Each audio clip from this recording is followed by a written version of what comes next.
We're talking right now, Ngaio. And Yeah. again, we put the link to your show that's coming up on 419 and your Woohoo! podcast link in the show notes. So there it is. We already gave you Yeah. shouts out. So Y'all there's the so face sweet. and the name. We love it. So go check him out. Funny, funny guy. But we're talking about Levi's using AI models to show diversity instead of actually hiring Diverse, diverse so they're people. just paying white people to make pictures of black people. I think when brown Yeah, people and here she Asian is. people. Well, she's not black, Yeah, but she's looks But like she's well, Indian. no, she's she's on she's the fake. Molly Obama spectrum. Yeah, there you go. Something like that. So why not just hire diverse people? That's what money, obviously. Money. It's all Is about it the is money. it is it really cheaper? Well, I mean, I would imagine that once you got the AI going, you don't have to pay somebody workman's comp.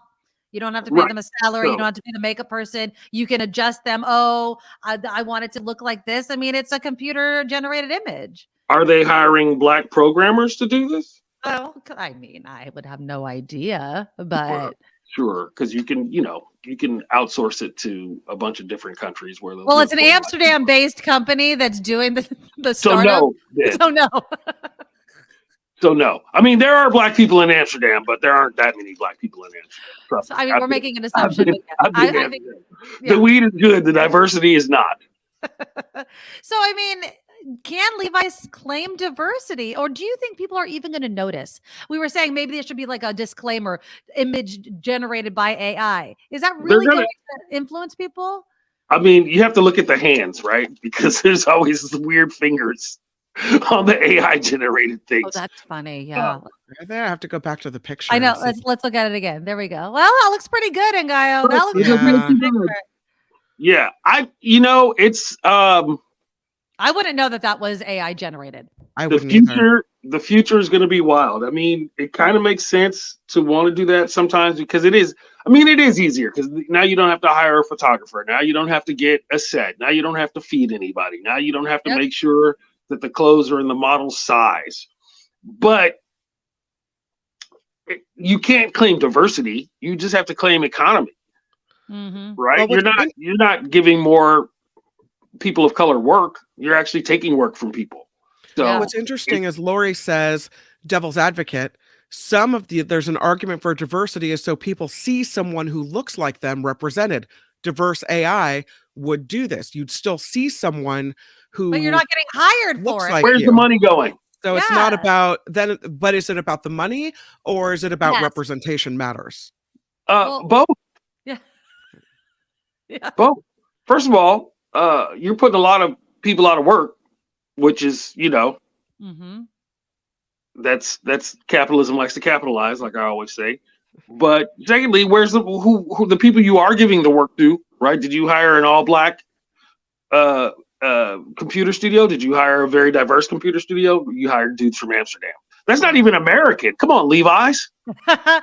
Well, you know what's interesting, Kim, when you mentioned in the comment about seeing yourself represented, there's a saying, if you can see her, you can be her, but you can't be her because that's an AI She's generated fake. thing. She's fake. And they don't even want you to be her anymore. Like you could Yeah. just look at her, like I could look at a rich person. That doesn't make me rich. Right? I guess the good thing is the one good thing I can think of is when you see her or your daughter sees her Mhm. and wants to look like her, you can say, she's fake. She's not real. She's not a real person. That's That's fair. I don't That's know. fair. You Yeah. you are gonna have to teach your kids that. With all the deep fakes and all this weird technology, I you're definitely know. gonna have to teach your children how to think for themselves, how to think critically, how to handle things like this, and how to see through the BS. I mean, they're gonna keep throwing. I don't have a problem necessarily, even though I could use some modeling gigs. Look at my face. Um, Yeah. with using AI or computer generated images to sell your products, but I don't think you can claim diversity if you're paying non-diverse people to make Exactly. these diverse images, right? So that's the problem I have. It's not about doing the thing. The future is the future. We're all going to have to learn to adapt all the time. The only thing constant is change, but you can't claim you're being diverse because you're showing pictures of white people or pictures of black people but giving white people the money. But what about that's the same old thing? what about if they just showed pictures of fake white people then? I But mean, then if they did show a diverse range of people, regardless of whether who's getting paid, they have their finger in the bucket of diversity, even if the money isn't getting, shuffled to people who are listen, diverse. I don't want these people fingering my bucket, first of all. No fingering on the bucket. No. No, I don't trust you. I don't know where your fingers have been. Clearly, you don't think clearly. But it's not. It's fundamentally not diverse Right. because of where the money's going. It's not what the picture is. It's where is the money going. This is a capitalist society. We worry about the money. We follow the money. That's how you find things. So if the money is not going to diverse people, then your product is not diverse. That's what I would say about it. Well, on that note, the other thing that kind of ties in with all this is actually getting paid when you are a person of color. And I want to specifically talk about Jennifer Lopez and golfer Harold Varner. Now, there are two people that are getting paid. J-Lo has launched an alcohol brand. It's called Drelola or Delola. And then Harold Varner. From the grandmother? What? De Lola could be loosely translated as from your grandma. Oh, maybe. It's just one word, though. Weird. I guess if your Meemaw was a moonshiner, it makes a lot of sense. Well, and then Harold Varner is going to be playing for that Saudi-backed golf. The LIV, the Live. Golf. Yeah, Live Golf. Yeah. And he said straight up, he's like, I'm doing it for the money. I'm not doing it to expand the world of golf. I'm getting paid right now. They offered him a lot of money. A lot of money. But okay, so J-Lo's getting criticized for the alcohol because she doesn't drink, but she's launched an alcohol brand. Varner's getting some criticism because it's like, no, you're supposed to say it's for the love of the sport. And he's like, I'm getting paid. I'm helping my family. Is there anything wrong? The Live Tour is clearly not for the love of the sport. The Live Tour is clearly for the money. They went out and offered everybody cajillions of dollars to break off and to join this new tour for less work, right? You get guaranteed money. Right. So on the PGA Tour, you have to pay a fee. Sometimes you get an exemption. If you don't make the cut, you don't get paid. Right. On the Live Tour, you get paid. They already paid you. They paid you a bunch of money up front. Everybody makes a little money for showing up. And it's a 3-day tournament. It's Friday, Saturday, Sunday. It's not Thursday, Friday, Saturday, Sunday. And you're already guaranteed some money. So it's hard to turn it down. And people should just be honest about it. They're like, they offered me $500 million. Of course, I'm going to say yes. I got kids. I'm going to have grandkids. I want to have a nice house. I would like to fly to Dubai every once in a while. So I don't have a problem with what he said. At least he's honest. A lot of people want to be dishonest about it. And I think that's bullshit. Be honest. Be upfront about it. Talk about transparency. Get into it. Yeah, I've got the video of the Delola. I have been grinding nonstop for like double dutch bus. And more, I realized the importance of enjoying life. I just wanted to create something better tasting, better ingredients, something I want to drink with my friends and family, and that is Delola. But she doesn't drink. So is that wrong? Is it wrong for her to want to get paid by promoting something when she has admitted over and over again, I don't drink alcohol? She doesn't drink at all, or she doesn't drink a lot?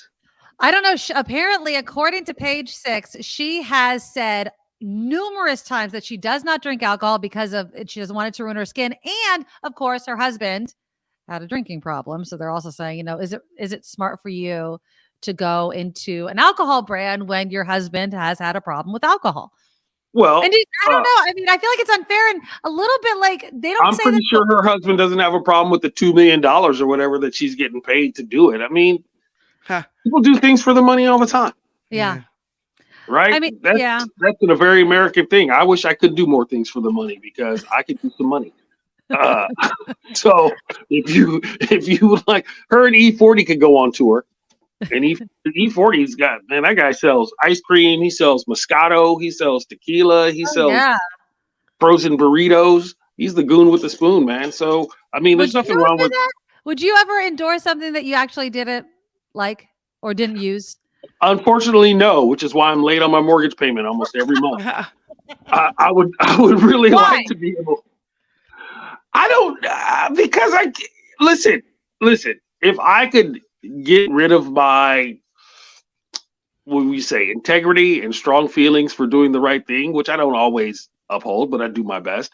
I would probably just be the black right wing commentator, and I would have a nice house, and we just go out and say all kind of ridiculous shit Yeah. because they'll pay you a lot of money for it. But I can't do it. Right? Some Yeah. people can, some people can't, and Yeah. that's not a judgment. You have to live with yourself. You have to look in the mirror. So, I mean, on the scale of things, promoting an alcohol brand when you're not really a drinker and your husband maybe has had some alcohol abuse issues, I don't care. Like, it's fine. Go get paid. I was also saying, the fact that, obviously Jennifer Lopez, a Hispanic woman, Harold Varner looks to be a black man. Is there also some sort of element where they're getting paid, and other people have done this for years, where you just shill whatever you want to shill, but because they are who they are, that perhaps they're getting a little more criticism than other people possibly would. Is Harold really getting criticism for being honest? Are they saying he should toe the company line? What are they gonna do? Fire him? They're gonna ask for the money he's back? not getting criticized by the Live Tour or anything. It's kind of more fellow golfers and fans that are saying, you shouldn't be doing it for the money. Also, because it's a Saudi-backed group. How could you doing it for the money? He's a professional golfer. Yeah. Professional. That implies he gets paid to golf. Yeah. Right? That's what he does for the money. It's not like he was a drywall contractor and then he got a chance to join the Live Tour and he was like, well, drywall is my life, but they're paying me a lot of money to play golf, so I'm going to give it a whirl. No, he's a golfer, so you're supposed to go where the money is. Like all the pro athletes always talk about maximizing your contract, right? Maximizing your potential. You only have 10, 12 years as a professional athlete before your body starts to break down, before things start to go south. So you need to make as much money as you can. Everybody talks about generational wealth, right? So he could duff it out on the PGA Tour and, top 5, top 10, top 20, whatever. He could be okay. But they offered him guaranteed money to play golf. Bro, offer me guaranteed money to play golf. Look, I'll live in a stinking RV and travel around. You don't even have to pay me that much money to play golf. But I would do it. I'm actually going to go golf today, and I'm paying. So nobody's paying you. Well, yeah. No, somebody cash at me $20 for my green fees. There you go. Throw your cash app up there. Well, NGAIO 420 on Cash App and Venmo. Harold Varner says these effers aren't mad. They're just mad that you're effing with their money. I think some people are jealous, and that's just the way it is. So, I mean that's a good point on it. It's one of those things too, right? It's kind of the PGA Tour has been awfully set in its ways for a while, and people have been talking about how they need to all pro golfers, how they need to expand some things or change some things, make it easier, make it a little better for the players. And the PGA Tour refused to do it, and so Liv showed up and like, everybody have $400 million or whatever, and then we got all this oil money and we need to rehab our image because we kill journalists. So let's do this, right? Because rich people don't mind so much if there's a lot of money involved. So we're going to start a golf tour. Yeah. So there's no reason to be upset with him for taking the money. You know what I mean? It was kind of the same thing with cabs and ride shares. Cabs could have had apps long before that. Cabs could have done a lot of things to make their services a lot better. Right? And they didn't. So the ride shares came along and the cabs like, oh my God, you're taking our job. Bro, you weren't doing your job. You weren't listening to the people that you get the money from. Yeah. Right? The people that you use to make the money, you weren't listening. This is why we have strikes. This is why we do these sort of things, because labor, dude, you make me sound like a socialist right now. Well, I am. But you know what I mean? And listen, there used to be a time, not all the time, but there were some people who would be big capitalists, but they would take pride. Like, yeah, man, I made $500 million last year, but everybody who works for me made bank. Everybody has a living wage. My janitor made $300,000 last year, right? Because the janitor is just as important. You want to work in this office building and the toilets are clogged, you're going to feel horrible. So we pay everybody money, right? They don't think like that anymore. Everything is maximizing the profit and minimizing the cost. And it doesn't matter if some people's feelings are hurt or some people can't eat or some people don't have enough money to get along, because we're maximizing the profits, right? The Supreme Court has ruled that you have a fiduciary responsibility to maximize profits to the detriment of everything else, right? And you're still doing your job. That's not the way to live. That's not how No. we're supposed to be. We're supposed to work together, right? We're all one on this planet. Yeah, I agree. I know we're running out of time, and Kim, we'll get to your headlines in just a moment. But one That's more thing okay. I wanted to. I'd rather to talk to throw- Ngaio. Right. Oh, I was talking to you guys too. There was a press conference today. I don't know if you heard about it in San Francisco from some cannabis industry leaders calling on San Francisco to do more about the robberies that are targeting cannabis Yeah. businesses. And they don't think that San Francisco is doing enough. San Francisco's the Chronicle's editorial board says San Francisco is going to be in this doom loop where like things are getting bad, so people don't come, and then people do remote work and public transit, and it's this spiral. Do you think San Francisco can be saved? Or do you think that it needs to completely change what it is? Well, San Francisco could be saved, but do you want to save it? Do you want to do the things that are important? Do you want to give people a place to live? Do you want to make it so people don't have to rob you? Right? Cats aren't out here robbing for funsies. Cats are robbing because they need some money, because they need a place to stay. You see all these people out on the street. And I grew up in San Francisco, Mission High, class of 19. You can't make it impossible for people to live and then start complaining when people start doing extracurricular shit. That's just how it is, right? What are they supposed to do? Are they supposed to move to Antioch? You can't. Antioch's expensive now. Modesto is expensive. Everywhere's it costs a lot of money to live in Stockton, right? And so they're not making it easier for anybody. They're not giving anybody a place to live. There's plenty of empty houses in San Francisco. There's plenty of torn down hotels that you can use to refurbish. And these cats complaining about their high ass office rents and nobody's coming to the office. Lower your rent, bro. What happened to supply and demand? What happened to that? What happened to that? Where's your capitalism out now, right? You guys always want to capitalize the profits and socialize the losses. That's not how it goes. That's not how it's supposed to go. If you're going to be a capitalist, be a freaking capitalist about it. Realize that some people will lose money. Some people will go broke. That's how you set up the system, right? So you can don't hate the player, baby. Hate the game. That's what they always say. The game is the game. So get into it. You know, I found it really I'm on one today. What did you guys do? I know. I gotta lay off coffee. But I was really sad. You heard about that. We were speaking about the Cash App. Remember the Cash App founder was stabbed to death in San Francisco. It just came out that he came up to a car that was driving by and asked for help, and the guy just took off. And so part of me was like, oh my God, how awful. But at the same time, with all the headlines you hear about San Francisco, if you're in a car at 2:30 in the morning, some guy comes up to you bleeding, a lot of people I think would say, I'm taking off. I am not getting involved. I'm calling 911 as I drive away. He doesn't look like a billionaire venture capitalist if he's bleeding on the street downtown at 2:30 in the morning. So you can't always tell. Right, exactly. That's not something to laugh at. It's the loss of a life, and it's And it's this reputation of San Francisco, I feel, is so sad. And that just to me epitomizes the problem is that we have lost, and I don't know, maybe it's always been this way, but just the humanity of it all. There's somebody like literally dying in front of you, and everyone's like, nope, it's too dangerous to even roll down my window and see what's going on. Well, I mean, that's what we teach. We don't teach stopping to help people, right? Because if we taught stopping to help people, we'd have a lot less homeless people. God, you would never go anywhere then. I mean, if you stopped to help every single person walk the streets of San Francisco, you'd be stuck in one spot. Well, yes, it's true. Know? It's one of those things. But that's, I mean, and it's sad. Businesses are supposed to pay taxes. This is why we're supposed to have a government to help with these sort of things, right? The government is not supposed to just make it easier for only businesses to live in a city. They're supposed to make it easier for the people who live there to live in a city, to be in a city. So what do y'all want to do about it? That's a good question. I mean, it's just that, I mean, again, this is just one tragic story coming out of San Francisco. Don't forget, San Francisco is like 66th in violent crimes. Oh, right? Out of all the major cities, it is not. It gets all the headlines. It's not a problem. Well, it gets the headlines because some rich guy got stabbed, right? You know, poor people get stabbed in San Francisco. No one cares. No one cares, right? Listen, in New York one time, a homeless man died on the subway and nobody said shit, but a dog died on the subway and they got thousands of comments and notes and things. So, I mean, I'm a member of People for the Ethical Treatment of Other People, right?